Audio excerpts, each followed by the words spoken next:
Hello everyone, welcome to DPS biology classes, and today we are going to discuss about the remaining part of Rhynia.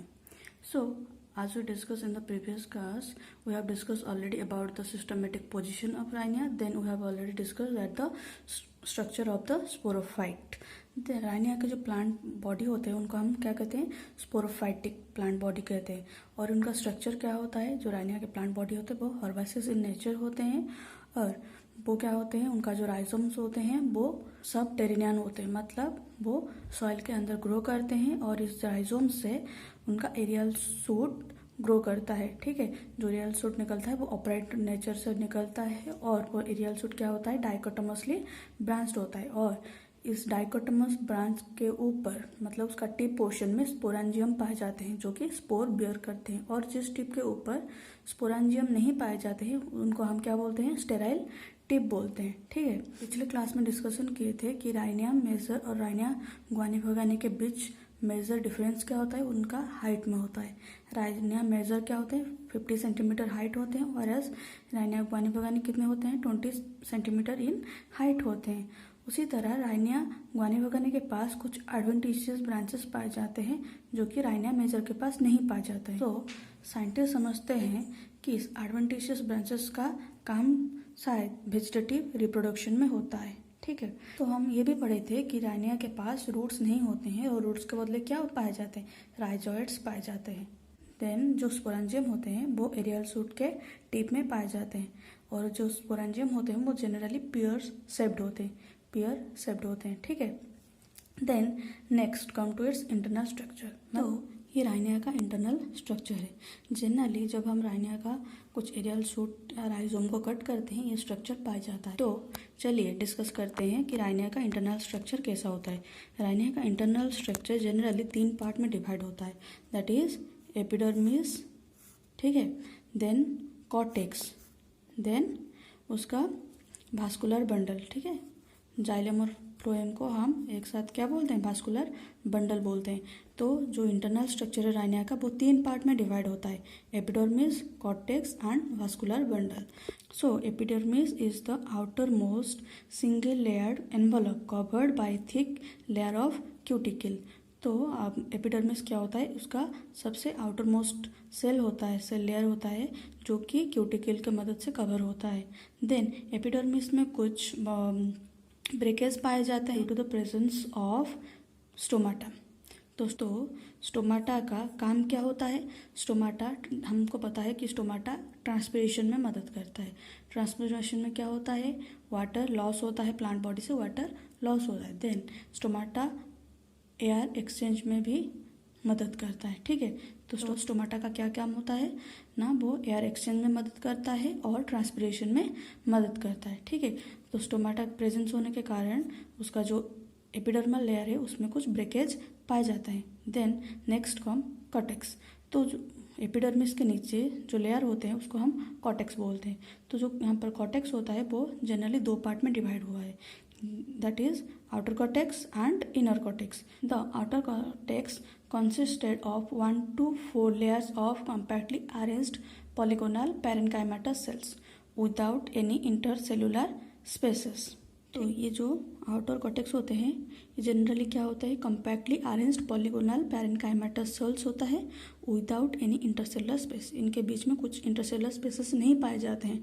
ठीक है, तो ये generally ये शायद outer cortex भी होते हैं और कुछ टाइम ये हाइपोडर्मिस के रूप में भी प्रेजेंट होते हैं.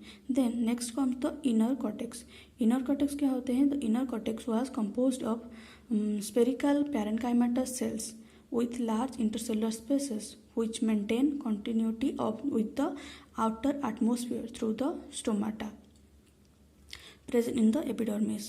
तो ये क्या होते हैं, जो इनर कॉर्टेक्स होते हैं वो क्या होते हैं, स्पेरिकल पैरेन्काइमेटस सेल्स होते हैं और उनके बीच में बहुत सारा इंटरसेलुलर स्पेसेस पाए जाते हैं. और इंटरसेलुलर स्पेसेस क्या होते हैं ना, स्टोमाटा के थ्रू कनेक्ट होते हैं और एरिएशन को मेंटेन रखते हैं. ठीक है, ये एरिएशन को मेंटेन रखते हैं जो कि शायद इनर कॉर्टेक्स का मेन काम क्या होता होगा, ये फोटोसिंथेसिस में मदद करता होगा. ठीक है, तो ये क्या करता है, फोटोसिंथेटिक रीजन होता है. इनर कॉर्टेक्स को हम क्या बोलते हैं, फोटोसिंथेटिक रीजन.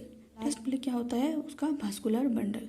यहाँ पर जो वास्कुलर बंडल है वो प्रोटोस्टिल टाइप का होता है, ठीक है, प्रोटोस्टिल टाइप का होता है। प्रोटोस्टिल टाइप का मतलब क्या होता है, मतलब बीच में क्या पाया जाता है, जाइलम, और जाइलम को चारों तरफ से फ्लोएम कवर करता है, ठीक है।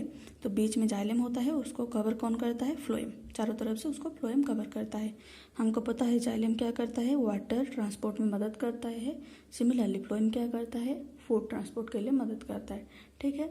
Then next come to its reproductive structure.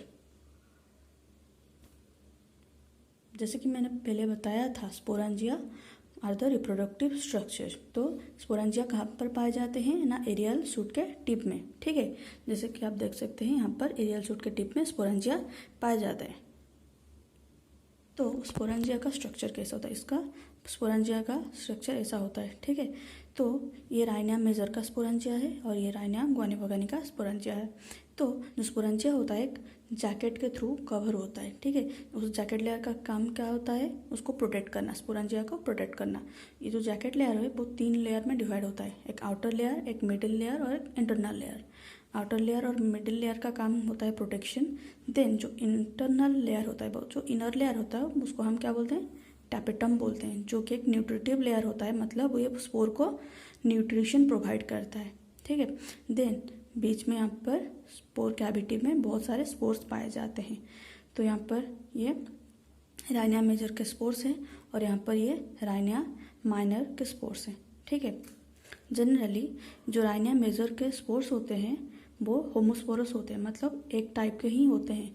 लेकिन जो राइनिया गुआनिवगानी के स्पोर्स होते हैं वो टेट्राहेड्रल इन नेचर होते हैं, मतलब उनके पास क्या होता है, एक ट्राइरेडिएट मार्किंग पाया जाता है। राइनिया मेजर का स्पोर होता है, ये राइनिया गुआनिवगानी का स्पोर होता है। तो ये डिफरेंस है राइनिया मेजर और राइनिया गुआनिवगानी के स्पोर के बीच। देन यहाँ पर कुछ बेसिक आइडिया नहीं मिला है कैसे भाई स्पोर का डेसेंस कैसे होता है, स्पोर बाहर कैसे रिलीज होता है। लेकिन साइंटिस्ट समझते हैं जब ये आउटर प्रोटेक्टिव लेयर का डीके होगा, ठीक है, जो बाहर उसका जैकेट लेयर है, जब इसका डीके होता है शायद तभी स्पोर्स बाहर निकलते हैं और वो नए प्लांट में डेवलप होते हैं, ठीक है। Then next comes its gametophytic stage. Generally scientist को ऐसे कुछ बेसिक प्रूफ नहीं मिला जिसे वो बता सकते हैं कि राइनिया के पास गैमेटोफाइटिक स्टेज होता है या नहीं होता ही। अभी तक कन्फ्यूजन में ही है कि राइनिया के पास आइदर गैमेटोफाइटिक स्टेज होता है या नहीं होता है। तो साइंटिस्ट समझते हैं कि राइनिया के पास शायद गैमेटोफाइटिक स्टेजेस नहीं होता है, और बाकी कुछ एविडेंस ऐसे नहीं मिले हैं जिसे हम बता सकते हैं ये वेजिटेटिव रिप्रोडक्शन करता होगा या नहीं करता होगा। देन और कुछ उसका सेक्सुअल रिप्रोडक्शन होता होगा या नहीं होगा। बेसिकली साइंटिस्ट ने ये डिस्कवर किया है कि राइनिया का जो प्लांट बॉडी होता है उसको स्पोरोफाइट होते हैं और ये स्पोरेंजियम के थ्रू रिप्रोड्यूस करते हैं, ठीक है। और उसका इंटरनल स्ट्रक्चर ऐसे होता है और उसका जो रिप्रोडक्टिव स्ट्रक्चर होता है, मतलब जो स्पोरेंजियम का स्ट्रक्चर होता है वैसे होता है। तो ये बेसिकली हमारा राइनिया का स्ट्रक्चर है, जहाँ पर हमने पहले राइनिया का सिस्टमेटिक पोजीशन के ऊपर डिस्कस किया था, देन उसका स्ट्रक्चर ऑफ स्पोरोफाइट के ऊपर डिस्कस किया था, देन उसका इंटरनल स्ट्रक्चर के बारे में हम पढ़े, देन नेक्स्ट हम उसका रिप्रोडक्टिव स्ट्रक्चर के बारे में पढ़े। तो हमको ये याद रखना होगा राइनिया क्या होता है, उसका प्लांट बॉडी का एक्सटर्नल स्ट्रक्चर क्या होता है, उसका इंटरनल स्ट्रक्चर कैसा होता है और वो कैसे रिप्रोड्यूस करता है।